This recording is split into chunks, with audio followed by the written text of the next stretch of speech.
I'm a Gen Xer, and we laugh and say that Gen Xers and some boomers are kind of stuck in this ideation, in this place where we were taught all the stuff and we started teaching the stuff as we learned that it wasn't accurate. The next generation, right, my kids, are clear that a lot of the things that were taught them just were not the right things. There's just a lot of things that have added complexity to our lives. And when we're looking at getting our mind, body, our spirit all working together into a flow, that it has created a lot of extremes. And there may not be as big of a need for those extremes if we begin to consider those understandings. I was recently informed that 96% of all people watching, that means you, are not actual subscribers to the channel. So take a second and hit subscribe.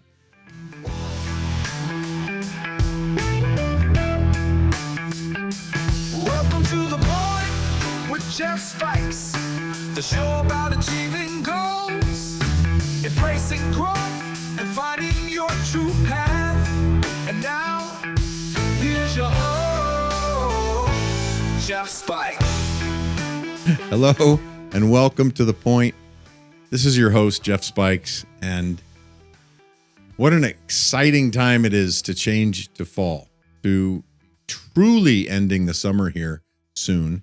Now, today in Arizona, if you can imagine yourself wherever you are in the world, having 104-degree temperatures, beginning of September. Most other places are really cooling down, although I've heard a few of you are having a couple of little heat pops after having an amazingly mild August. However, this is the most beautiful time of year when we really begin to shift and round the corner towards the end of the year, and the nights are cooling down, the mornings are nice and cool, and the days are still good and hot in Arizona. So to me, that's exciting, it's fun, and I guess the other side to that is that the nights are getting a little longer, but it's still bright all day. All of that to me means something. Most of all, that school's back in rhythm, and we've entered a new season, a new time. So imagine yourself living over the span of 150 years, and just think of what you'd experience. Now, stop right there. If you're thinking about 150 years in your current frame of thought, you're potentially thinking about part of that life cycle not being all that happy, fun, or healthy.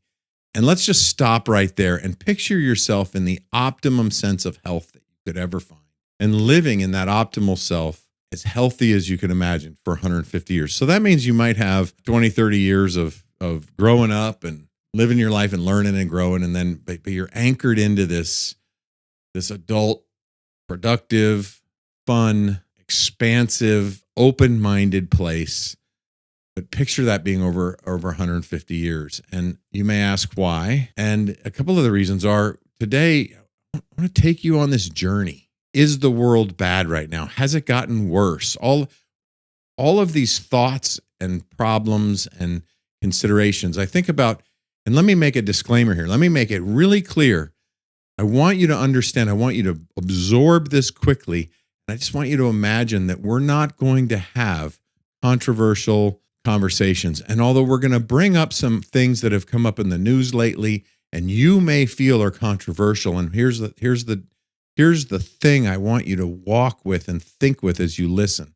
And if you're super reactive to political things right now, maybe you don't want to listen to this episode, because this isn't meant to go down a political road. This is meant to think about some major statements being made, and for you to think about what they mean to you, and then look at them in a framework of consideration and see if that framework of consideration changes your view at all, changes how you feel, how you think, or even a perspective of what these certain things mean to you. We're absolutely not going to make a statement, pick a side, try and go down a road of finding agreement, disagreement, or anything else. We're literally going to discuss the potential for some problems and some reasoning behind it through a lens of a much bigger time frame than what we're actually paying attention to. because most of you are considering the world from what's right in front of your face, what's basically right around your realm, in your bubble, in your span of life, in your understanding of what things have happened. And something has happened over the last 10 or so years. I read a book called Factfulness. It threw out a lot of statistics and things, and it got me thinking just a little bit differently. And recently it's been coming up a lot more in conversations, and there was an opportunity for me to actually do some writing and some dialoguing with others about how to use some of this ideation in an actual talk publicly, where you're paid to speak somewhere, and intentionally did not want to do anything divisive or that divides people, not put anyone in their corners. And so the idea was to just how to talk about these things in a healthy way. So imagine yourself healthy, vibrant, able to control how you relate to the world, where you hum, what's your vibration, and what's the energy that you put out and that you receive. If you think of what you put out in the world and what you get back on a moving infinity loop. We have a meditation where we walk people down the road of this ideation of having a flowing infinity loop, which is a figure 8, just flowing energy and feeling that energy flow and actually flow out of us and out in the universe, and whatever we put out, we get back. And noticing that, and noticing the intersection of the infinity loop somewhere in your body, and putting gratitude on that. If you're wanting to heal a part of your body, actually imagining forgiveness and healing and these energies flowing through, and noticing how as we exude that energy, the energy is now in us. So picture that infinity loop and that flow of energy, and think about what that is. And you and your absolute optimal self walking on a perfect day, perfect temperatures, whatever sounds you want to hear is what you're hearing. There's perfect music in the background, or birds and other nature making really nice noises, really relaxing noise is happening with the chirps and the wind and the breeze and whatever else is happening. Really just picture yourself in an ideal environment for you. You're able to live in that level of optimism and optimization, happiness, joy, creation, excitement, passion. You're able to live in that. Think of living that way for 150 years. Now, I bring this span to it because the most important thing we can do is to think of this positive way, not within what we can find. Whatever you might limit the age of health in your mind of what that looks like, we want to expand those limits and think about it, because today what you're going to have an opportunity to consider has to do with something that might sound a little morbid up front, but the reality is that there's been some miraculous change in a number of years. And what we're going to really talk about is the idea of infant mortality rate. And we're going to look at a few things. Now, I've got 2 sites pulled up here from Our World in Data. And, one is this child and infant mortality. And it's considering this idea that child mortality is one of the largest problems. Around 6 million children under 15 die per year. That's around 16,000 deaths every day, or 11 every minute. Now, looking for when this was dated. We'll figure that out as we scroll down. I'm recording the screen so you can see it. What's tragic is that many of these are preventable. Most are caused by malnutrition, some type of birth conditions like preterm birth, sepsis and trauma, infectious diseases like pneumonia, malaria, or HIV/AIDS. So if we're going to pull this down and look at a graph, and child mortality rates have declined substantially over history is where we're going with this, okay? So as I look through this and I read it, I'm showing you this chart now, and I really want you to take a look at this chart. And we're going to go to something a lot cleaner than this, but if we look at this, there's a 49%, 48% average mortality rate across 21 historical societies. all the way up into the 2020s, where it drops drastically down. The global mortality rate in 2020 was 4.3%. Okay, so it dropped from the 1950s. So historically, from Rome 200 BC all the way over to through the 16 and 1700s to 1776 to 1875, all the way up into the 1900s, mid 1900s. And it was global average in that 47% range. And then it just absolutely dropped. And at this point, Somalia has the highest, at 2020, Somalia had the highest mortality rate in the world at 14%. But these numbers are just mind-boggling. And to think that since the 1950s, we've been able to make such an impact on how many people get to live that are being born. So that was something about the age of 15, right? So it's stating, let's just go back there for a second. We're talking about how it's still this issue that we can make a huge impact on, because 6 million children dying under the age of 15 per year is still too many. And a lot of people in science and in the world feel really passionate about that and want to continue making an effort there. And if you're one of those population, right, there's a lot to what it takes to tackle that problem. And it's a valiant effort. It's an amazing cause to help sustain life further, especially for our youth that have so much to offer. So why are we going down this road? Well, the first article that I'm bringing up is really about how it's still one of the world's largest problems. So on a scale, it's still one of the world's largest problems. And I want to ask you, what are your problems today? What are the problems that you're facing and that you're concerned about? Because if they're not in that area, it might be something just to think about. And we're not going to stay there too long, because that's not the type of problem we want to think about, but it is still a significant issue from the basis of this article. Now, the next one I'm bringing up has to do with an entirely different number. This number is more about the infant mortality rate from children that are born. So this is once they're born to the age of 5, and some of the same statistics. And there's this amazing map that shows that child mortality in the 1800s, 1950 to in 1800s was 30 to 60% globally. So depending on the area, but it was all above 30%. And we just saw on the other one, 0 to 15 was 40 in the high 40%, almost 50%. The bottom line is, it used to be that 1 in 2 children lived. So I want you can consider one thing about that.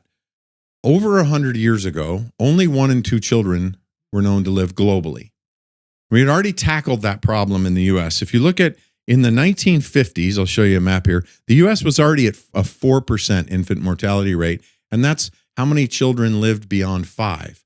So the ones that didn't make it were 4%. So the comparison from that to even 50 years prior, at the turn of the century, where where it was still 1 in 2, the best it was in the area was above 30% mortality rate.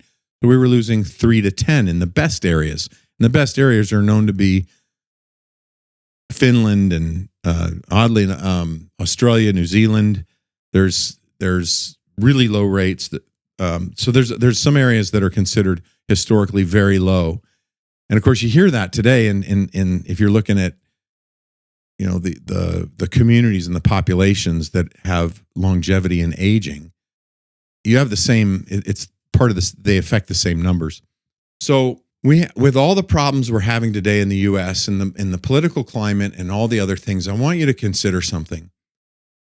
There's at least twice the people here. So think about survival of the fittest. And one of the cases to challenge here is how much your brain is still living in this zone of the survival of the fittest the weak survive, or the strong survive, the weak don't.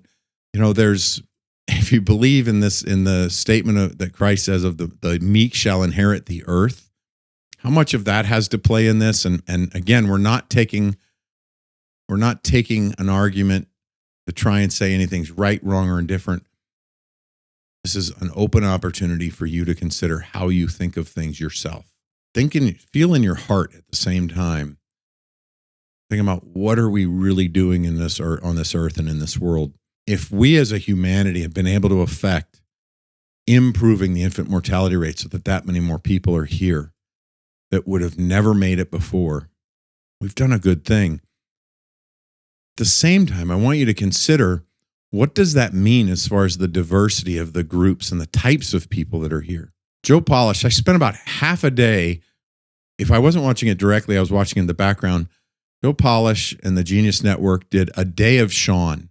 And if you don't know what I'm talking about, Google it. There's amazing people that are so strong and intensely, their strengths as they grow and they learn and they're allowed to be present in the world. The gifts that they have to bring that might not have lived before for whatever reason, that we've been able to solve that problem and keep people here longer, is amazing. Yet many of us still think about, if something's not exactly the way we are, if something's odd or different or off, then it doesn't fit and we need to fix it, change it, or have an opinion about it. And maybe it's just that there's that many more people here that give us that many more viewpoints of life that we need to embrace. Maybe when we were solving the global problem, which we haven't solved yet based on the first article, we still have a long way to go. But as we were improving in this very noble way, we weren't necessarily preparing ourselves mentally for what kind of new problems that could create in our society based on how many different people they are. And then really don't get me started, too late, on the idea of the nutrition of what our food source is since the 50s. Because whether you know this or not, or believe this or not, there's facts of things that happened for us in the 1950s. We got rid of a lot of technology. We got rid of a lot of natural remedies. We got rid of all of the blue light therapies that were happening other than to protect children from jaundice. We still have blue lights, but the idea of the blue lights and what they can do for us, we stopped using it in all of the other ways. And we had a major switch to pharmaceuticals and chemicals in our food and growing through science. And we were proud of it. One of these days, I will do an episode where I share a lot of these. I collect these old advertisements of doctors recommending Camel, or how proud we are that we created a chemical to feed cows that makes them more productive. So we had milk companies producing more milk, increasing their revenue, and charging more because everyone was proud of the advancements we were making. We had landed on the moon and we were putting chemicals in our milk. And these advancements everyone could be proud of because look at what we've done. And that was commercialized. And now we're now you can't put the same things in milk. But there's still a lot of hormones and chemicals and things and seed oils and other things that just aren't good for you, that are in your food source. And so you put that together with this incredible amount of diversity that we have 2 times the people globally living that wouldn't have 100 years ago or even 50 years ago. You put those 2 things together, and now we're talking about a powerful combination. So let's look at this next chart. Child mortality rate in 1950, like I said, was 4%. So it was above 1% in the 1950s. In 2015, okay, so we've progressed since 2015. As a matter of fact, I was talking to someone who was deep in science and is in the realm of doing a lot of these types of studies. And they even said that the number's going up again, that infant mortality rate's gone up in the U.S. And for the first time in history, it went up because it hit a bottom, because we did so well at it. So if you ever look at stock charts, it hit a bottom and bounced up off the bottom. So we're working on keeping that down, but we're talking less than 1%. 0.7. 0.5% is Canada.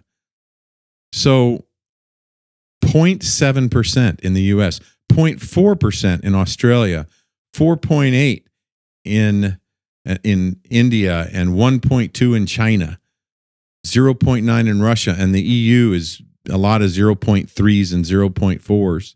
So, wow. In 2015, we've made even further progress.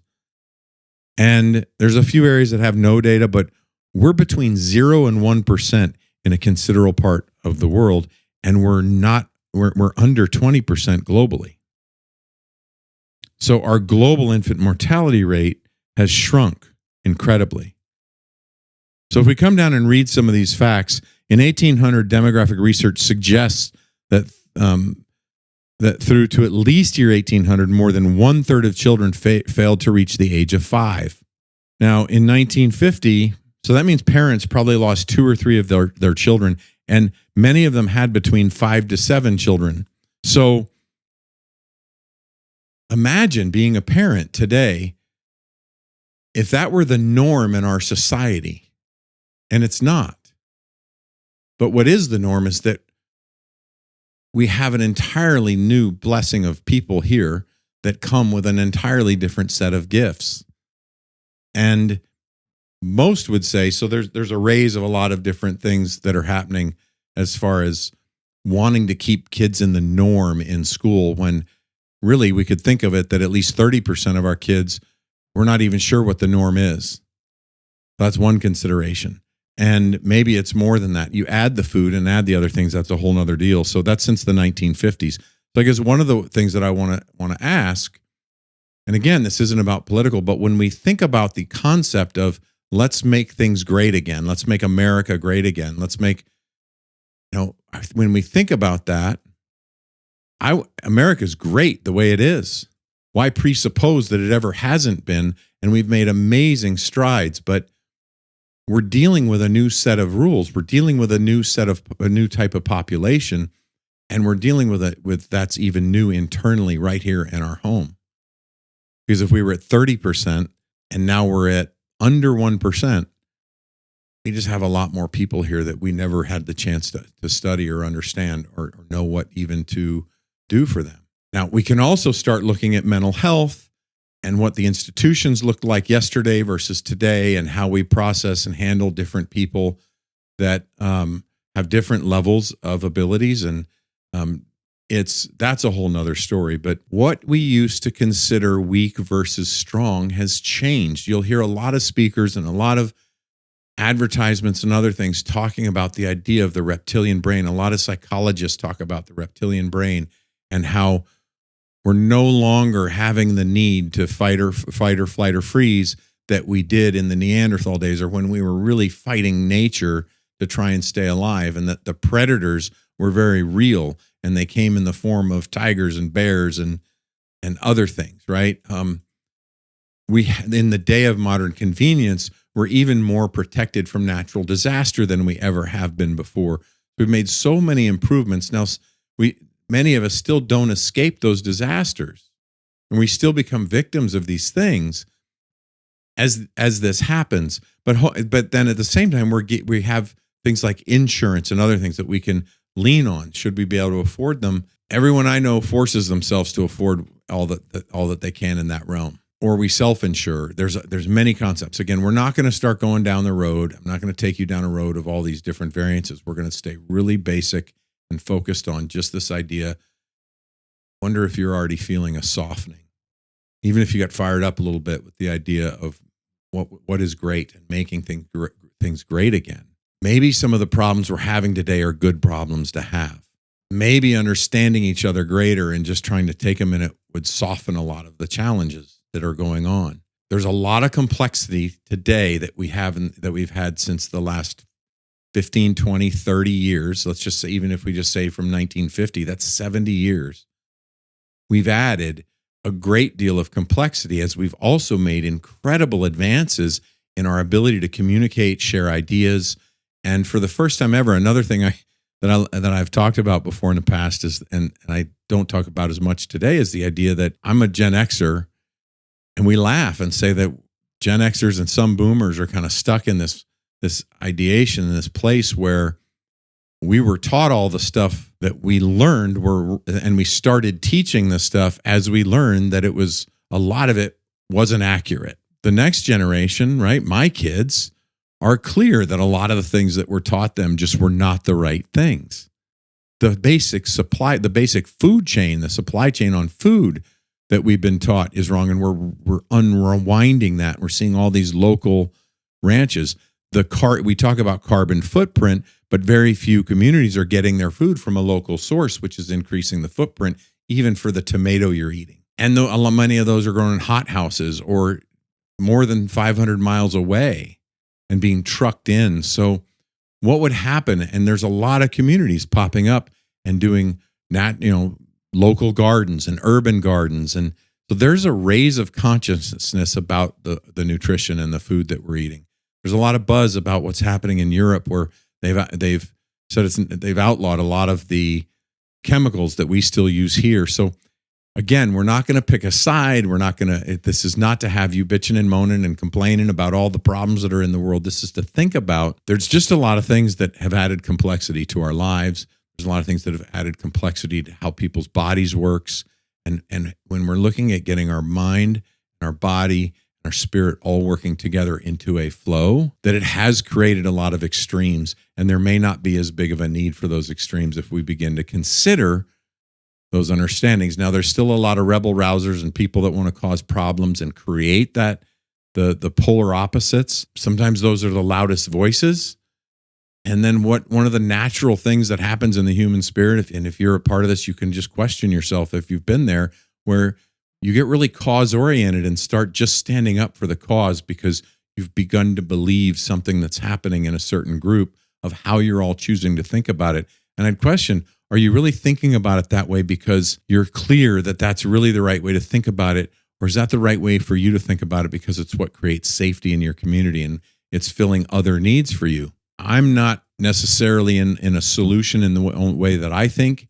Just have the idea to understand and begin to help share with others that the thought that maybe there's room for a much different level of consideration and compassion for others. Now, I put out a statement the other day. I think it was on LinkedIn, and I saw something on Mary Tyler Moore, and I put out a statement that was about this particular article, and somebody came back, and I'm probably going to go respond to it because I just liked it for a minute as I thought about it. But somebody said, hey, this is what a great understanding of how empathy works in the workplace. And I want to challenge you on something.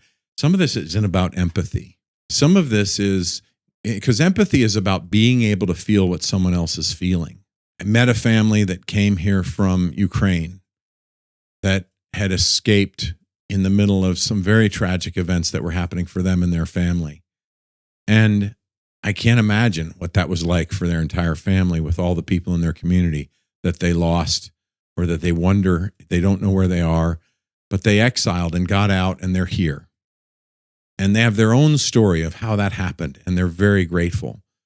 And I'm thinking, they didn't want to go anywhere else if they could get here.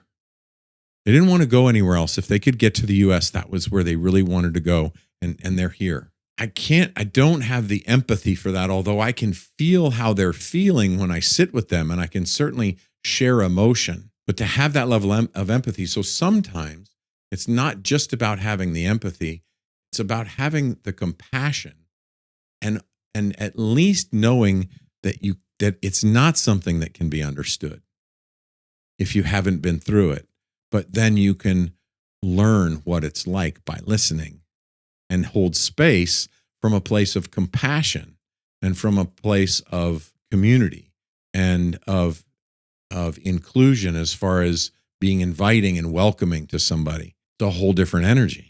There's a lot of different things happening in the world today that have great cause for people to throw their arms up in the air and yell and scream and get others involved to try and do the same. And I'm just not sure that we all still have the same answers that we might have, especially if we're working with 50, 60, and 70-year-old information. One of the challenges in the second article that was written about, and I'm going to close up, I'm going to wrap up after this. In the 1950s, it was a very divided world. And one of the things that was passed down through the ages in the last 70 years, through generations, which for some reason doesn't appear to have caught up the same way information about our food source has. In the 1950s, it was really divided. There was this concept that if you're fortunate enough to live in an advanced country, in an advanced population, you're fortunate. And that the other places in the rest of the world just weren't as advanced. There were areas in Africa, Asia, South America that were still, they were still losing many children. So that divided world of being fortunate if you happen to live in what they call the blue zone, that's under 1% of that infant mortality rate. It wasn't just, that was also a time where those were the countries that had the resources, the finances, they were developing world banking and all these other things. And that's where the cause came in to really realize we had new science that could make these impacts. And what did that look like? And today, many people still feel the same way. They don't realize that we're not aware that it's declined substantially, and we still imagine the divided world as it was back in the 1950s. We were the fortunate ones, and the rest of the world wasn't. And by we, I mean anyone in one of these areas that had made all these advancements, and that we're so far ahead of the game. Because now, in a lot of ways, things have leveled. We are much in that realm, in that ideation. We really are much more of a globe, much more of a world, a community, and as an entire world of people that have come together, that many opportunities exist across many, many areas. And at least in the idea of healthcare and how we do that, this last chart shows some of the graphs on it. Everyone, like the entire population, is really low here. And by 2023, it had come down, and Africa and Asia and are the higher ones, but Europe and North America and Latin America and the Caribbean are all extremely low. We think that's a good thing. To affect that number, many resources need to be available. The consideration, the invite today is that that's a great thing. The entire landscape of everything that we know has changed, because if we start breaking up our societies culturally, we have many, many different people here now that are going to have different strengths, different interests, because I think I started the loop in the conversation around what strengths were before, with the idea of when you were physically strong, that was it. And now there's mentally strong, emotionally strong. There's all of these other ways of showing strengths, and people that were at one point in the 50s, 60s, 70s in at-risk populations for poverty and alcoholism and all these other, and any other issue that you think of. People from all of these communities are also highly successful. Families, the generational things have shifted and changed, and that takes us down an entirely different landscape of discussion of all of the diversity and what's happened with that. So maybe we can all unite on a couple of things, on a couple of facts that have increased how great of a society we are in general. But I invite you to consider that based on a few of these things, how much better have things gotten? And maybe the things that are directly in front of us aren't reflective of that. But if you can think in that standpoint and really start taking consideration, I think the call to action is to be the best person you can be the best self of you that you can be, and help others do the same, even if they're different, especially if they're different. Because what could we gain? How much farther could we go with embracing everybody's gifts the way they truly are? There's some basic ideas around how we can use our minds, and one of those is by looking at what is positive and good. So when there is a discrepancy, when there is a division between you and someone else, maybe look for the one piece of common ground you can find. Look for where there is a similarity and build a bridge from there. But at least consider that there is at least a piece of common ground, and try and find the compassion and understanding, maybe where they're coming from, and through that we can find something. Now, wherever you're sitting with this is a much different topic of what I've done before. But I want you to know this is one of the, just on a personal note from me to you, this is one of the things that keeps me driving forward. This is one of the things that helps me continue to move, because Success comes in many levels today. Success comes in many, many, many forms. More and more people from many different walks of life can be successful. And it used to be that the most successful people had had a lot of common traits of how they showed up in life. And now we're finding that with the science of Clifton Strengths and many other things, we're finding that in that particular way, I talk about this, all 34 of those themes are strengths, and people from all levels of those strengths are highly successful. It's not about having the right groupings to make it and win. It's about how you use the groupings that you have, how you access being your best self and succeeding at what you do with those gifts that you happen to have yourself and what you walk with. And they're not all within the science of Clifton Strengths. That's a very specific science, but they are all within you. And if you were perfectly and wonderfully made, it's an absolute miracle, which, yes, it is, that you're here in all of the inner workings of what keeps you moving and breathing. To think of how all of these things have to work. If we can stay compassionate, positive, kind, if you can choose to be the person you are, regardless of what you're hearing, choose to stand anchored and rooted in your values of who you choose to be, then we have an opportunity that the rest can work itself out. Think on this one. Find some room to open yourself up to some ideas about maybe what is great in the world today and what can we do with this improvement and how could we look at things differently. Let me know what your thoughts are. We'll open up a larger conversation. Let's start whatever you want to do, but I do look forward to hearing from you. I'm going to go back to more of a normal format of what things like I did before, but I do appreciate everyone that's here and that's listened. Till next time, say peace out. Thank you for joining us for another amazing episode of The Point with me, Jeff Spikes.